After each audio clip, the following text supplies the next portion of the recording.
Thank you very much. The point of our time tonight is really to have a conversation, is to really sort of just engage each other. And the reason it's like that, and it's important, because that's really what having an opportunity to create a relationship where you drive consumers from that point of the spectrum to the other end of the spectrum to the point where they're a fan. And to take a look at my background and the career path I've had, I also would tell you that I'm not one to sit here and tell you that every single thing that I speak about tonight is going to apply to you guys. I'm not going to tell you, I'm not going to be so arrogant as to tell you that every single thing that I speak about is the golden gift and it's the silver bullet that's going to fix everything. But I have been fortunate throughout my career that I've learned some things along the way in doing things such as sports that's actually quite difficult. It's actually vastly more difficult than a lot of people face in the products and the marketing responsibilities they have. And I'll explain that. This is a great picture because it really embodies what sports is. For those of you who don't know what this picture is, this was the Christmas Day truce between English and German soldiers during the World War. Stop and think about that for a moment. At the height of the World War, the day before, December 24th, these guys were shooting at each other.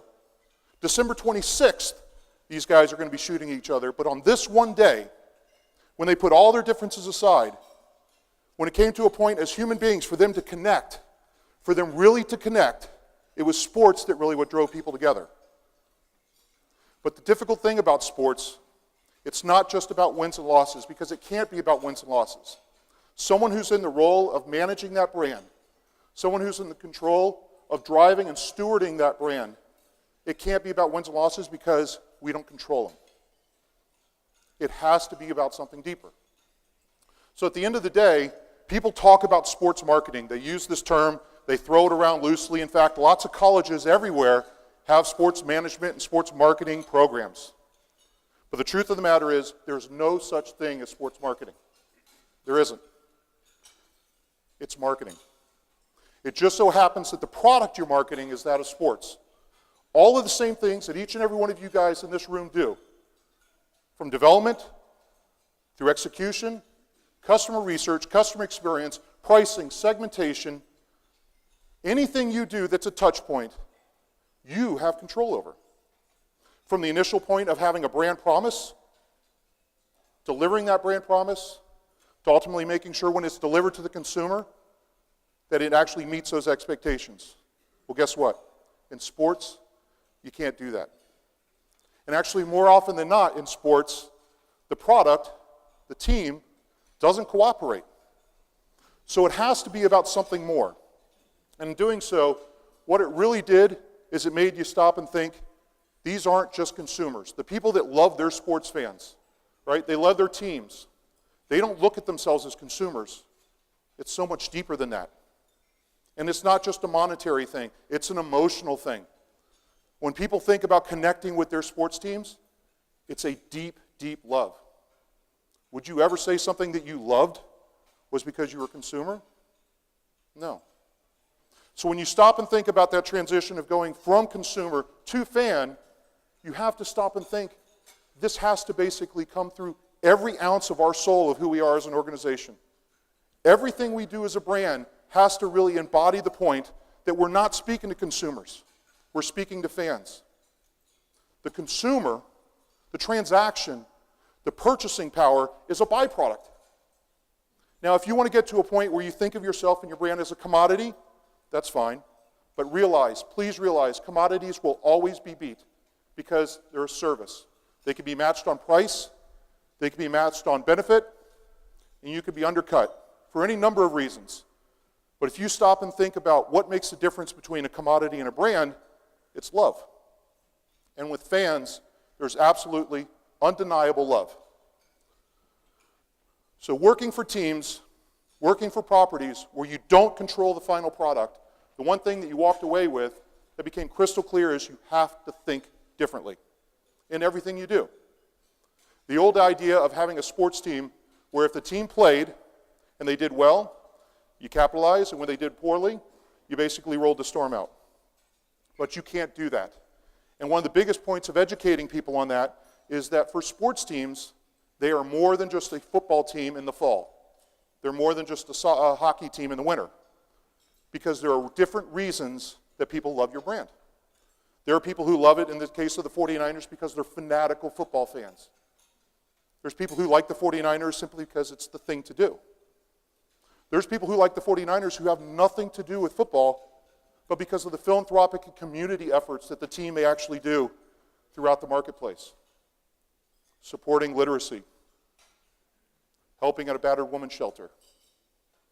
It's an overarching brand, but there's personalized reasons that connect with people as to what makes it different from them just being a consumer. It can't be just about the service. It can't. So one of the things you have to do in your role, in your responsibility, along with everyone else in the organization, is always ask why. It is the CMO, head of marketing, the senior executive who's charged of driving, navigating that brand. It's your responsibility to ask why, constantly. Next to that, the next question is to ask what. And this is also important because you have to have a clear and defined path of where you want to go. If it's simply a service, if it's simply a commodity, your path is simple. Make sure you know what the competition's doing, pay attention to what their price points are, and undercut them. But no one in this room knows that that's going to work in the long run. If it is, then you're not thinking about it in the correct manner. The fact of the matter is, marketing, the old idea that marketing is a department, is wrong. I'm telling you it's wrong. To be successful, to speak to people in a manner in which you're going to change the mentality of people from being a consumer to a fan, it's everyone's responsibility. And in doing so, marketing is not a department, marketing is a discipline. From the CEO, from the president, from the CFO, the CIO, everyone has to understand what it takes to be successful in driving that brand. They have to understand what the core essence of the brand is. Right? So as some of you might surmise, I played a little football in my time. I was a kicker. Oh, come on. If anybody believed I was a kicker, we need to speak afterwards. But one of the greatest equalizers of all, for those of you who know it, there's a thing called a blocking sled. And it's a huge piece of metal, extremely heavy, and you got 5 guys set across. And what happens is if everyone is willing to sacrifice at the same point, if everyone has the same goal in mind, if everyone is willing to work just as hard as the person next to them, it's great because the sled goes forward. But if this guy on this end isn't willing to do what's necessary, if he's not on the same page as this guy, if he's thinking of himself as a silo with his own responsibilities, you know what happens? The sled starts to turn. And the more it turns, eventually it'll go in a circle. You have to ask yourself, what is your brand doing? Are you guys driving in a straight line? Does everyone understand that marketing is a discipline? It's not a department. And more, you see instances where everybody, from CIOs to CTOs to CMOs, they're all basically, they should have the same common goal of engagement, creating that relationship, building off the content. And that content can come from anywhere. Make no mistake, the majority of the valuable content that comes out nowadays isn't from you. And if you're not listening to your consumers and to your fans and the people who love your brand and allowing them to take that vested interest where they take it upon themselves, you're missing a critical element. Starbucks is not about coffee, and Nike's not about shoes. Truth be told, not a coffee drinker, but if I was to tell you, and it's been tested, if I put 2 cups of coffee in front of you, and this one on this side tastes better than this one. This one on this side actually costs less and tastes better than this one. This one on this side costs less, tastes better, and you find it everywhere. And this one's a lot more difficult to find. Which coffee are you going to choose? Rationally, you would choose this one. But what I'm going to tell you is this coffee's McDonald's and this coffee's Starbucks.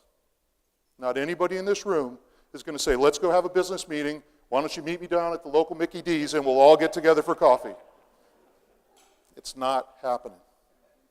Coffee is not Starbucks brand. It's about how it makes you feel. It's about the lifestyle. What it does to embody you as someone who loves that brand. And if you don't think that's the case, I'll give you another sports analogy. Who's your favorite team? Jets. Okay. I will ask you, shh, boo, calm down, calm down. I asked him. How many times, not only have you, but other sports fans in this room, how many times have you uttered this exact phrase? Hey, how'd the Jets do? Hey, we won. That's fantastic. We won. It was great. Great game. Everything was great. We won. How'd the Jets do? They lost. Whoa. Wait a minute. We won, but they lost? How does that happen? And it's not on purpose. Right? You've all said it. I've said it. I've had people say it again about me when I was playing and such. But the fact of the matter is, subconsciously, people want to associate with winners. They want to associate themselves with positive things. Take a look at cars. If you take a look and you think about a car and a brand that's primarily known for one thing, take Ford, for instance, primarily known as a truck company. And the people that drive Ford trucks are really proud, passionate, and loyal about their trucks. And if you were to ask them, they would tell you what type of truck it was. What do you drive? I drive a Ford F-150. Talk about it specifically. How about people that can't afford the highest level of a Mercedes? What do they say? I drive a Mercedes. They don't tell you it's a C-Class, right? They don't tell you it's one of the other ones. I drive a Mercedes. People do it. You know why? Out of love.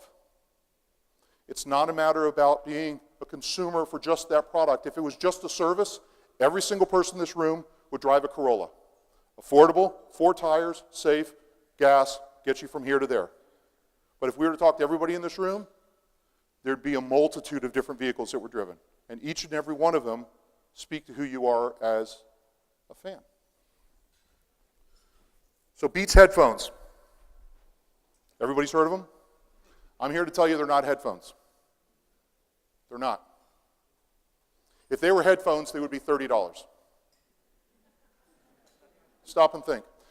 What Beats did was it changed the mentality of the people that they were speaking to by telling them, you know what? You are not hearing the music the way the musicians intended for you to hear it. We're not giving you headphones. That's BS. We're not giving you headphones. You know what we're giving you? A better way to listen to music. And by the way, that costs $300.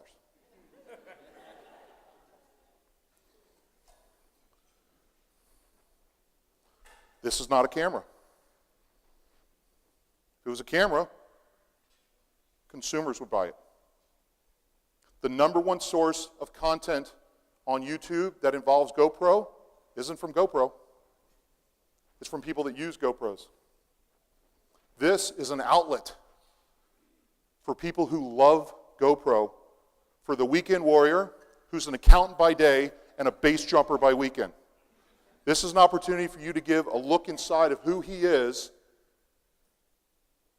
so you can take away a little bit of something. Oddly enough, this is not an energy drink. If you were to talk to younger people right now and you were to ask them about Red Bull, you know what they'd tell you? It's a lifestyle brand. It has nothing to do with beverages. It's all about lifestyle. Think differently. Everyone who deals with your brands, especially in some of the higher end brands and some of the ones I've dealt with, people already expect the big wows. Take Disney. Everyone expects when you walk in with your kids, when you walk in with that family, they expect Tinkerbell to go by on the guide wire, Pyro to go off, everything to be happening with the castle. They expect that. But what they don't expect are the little wows. Case in point. You can go to Disney, and you're there spending all day, spending a ton of money, and by the end of the day, everyone's exhausted because you tried to cram in way too much. Kids are screaming, wife's yelling at you, everyone's arguing, going back and forth, and oh my God, I can't find the car. So stop and think.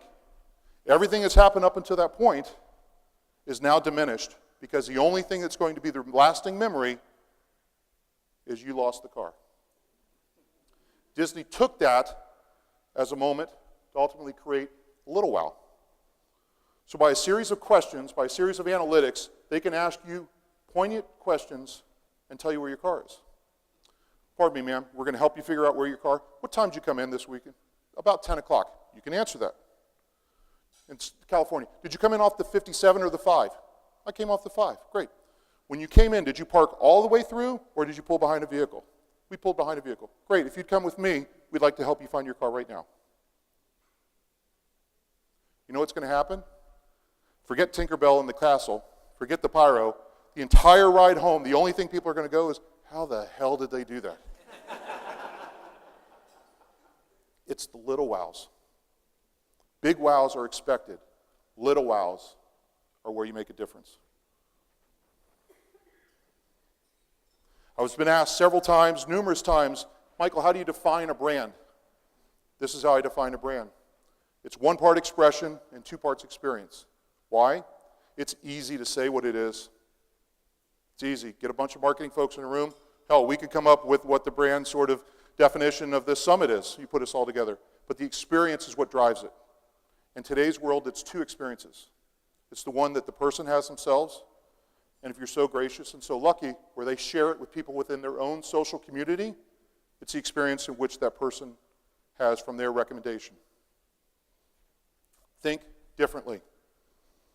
I don't know if anybody ever saw this, but it was fantastic. During the last Winter Olympics, Molson put in Olympic Village a refrigerator. And if you were a Canadian athlete, all you had to do was go up with your Canadian passport and show it, and lo and behold, a Molson beer came out. It became so popular that other athletes from other countries were coming up to Canadian athletes and saying, may I please use your passport, because I'd like to, I'll let you have the beer, I just want to try it because it's so damn cool. Think differently. And it just doesn't need to be big things. The little wows. This is a great photo. It's one of my favorite stories. In Canada, there were some areas where they were having trouble and complaints about the buses and the transit authority. The easy way to drive that solution, the easy way to walk away was, let's hire more drivers, let's get more buses, and we'll just do that. No. Let's think differently. At some of the bus stations throughout Canada, they actually installed swings. When's the last time you think that this elderly couple were on a swing? True story. They not only, all the complaints went away, but there's stories where people who are waiting for a bus, the bus pulled up, they say, you know what, go ahead, I'll catch the next one. Think differently. There are 2.4 billion brand conversations going on every single day, whether you're involved or not. With or without you, these conversations are taking place. And the ones that are most vocal, and the ones that are most loyal, and the ones that are most proud are the people that are your fans. Now, mind you, there are consumers that are having conversations as well. But how do you convert them? Smart man. One of the things that we always are asked about as marketers is, what's our ROI? What's our return on investment? But what I'm here to tell you, not me, Albert, is at the end of the day, not everything that can be counted counts. And not everything that counts can be counted. What does that mean? Of course, we're all responsible for a budget, and we're all responsible for our ROI. But as a fan, there's something much more important. What's your ROO? What is your return on objective? What is your objective? Think about it. Take this in.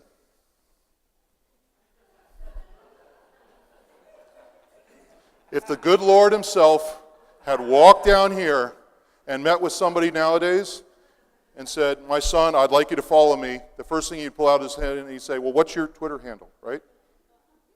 But that's the world we live in.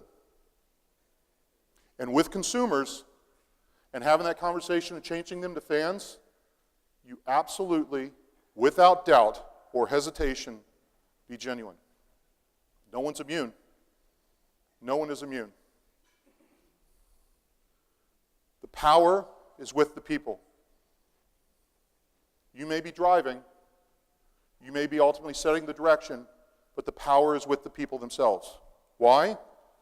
Because you're not marketing to consumers. You're engaging with fans.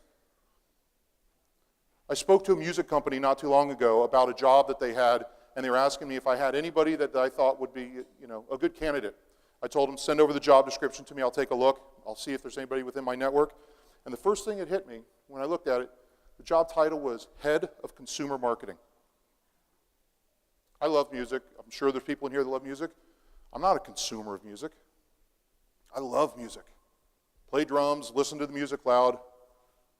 I love music. Me being a consumer of music, again, is the byproduct.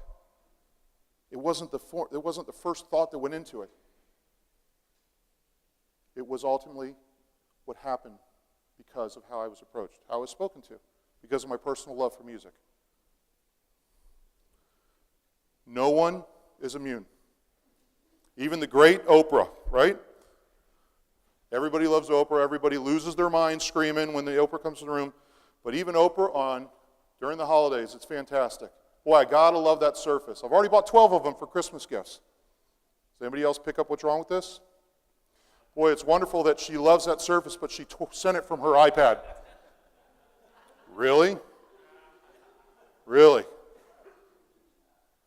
How about when you have people who still think of marketing as a department and not a discipline? How about when you have operations go one way and your marketing go another? I love this. This is fantastic. Download the John Deere app here. Use of a mobile device in this area is strictly prohibited. What? I don't understand. What? Boy, that's fantastic. It's not about speaking to a consumer. Creating and restoring and establishing the love with those fans. It's not about a department. It's not the guy or the girl in the corner office responsibility to ultimately just drive where the brand needs to go, because the moment you're out of sight, the moment you're not there, someone's going to do what's easy. And we all know the popular decision isn't always the right decision. It's not a consumer. The consumer is the byproduct. The consumer is the end result, which we all want, which we all yearn for, which we all have to be successful. But I'm here to tell you, at the end of the day, speaking to the fan is where the majority of your success is going to come from. The strength, the loyalty, the longevity of that relationship with someone who's a fan will ride with you through great times and bad times. Make sure you define the strategy that everyone knows what's going on. Ask why. But more importantly, also ask what. Have a creative license, but make sure it's with a purpose. Be genuine. Just like this guy, be committed, right? And be disciplined. But most importantly, know. Know that there will be some broken bones and bruises along the way. Because the old thinking of this is consumer marketing is outdated. Thank you.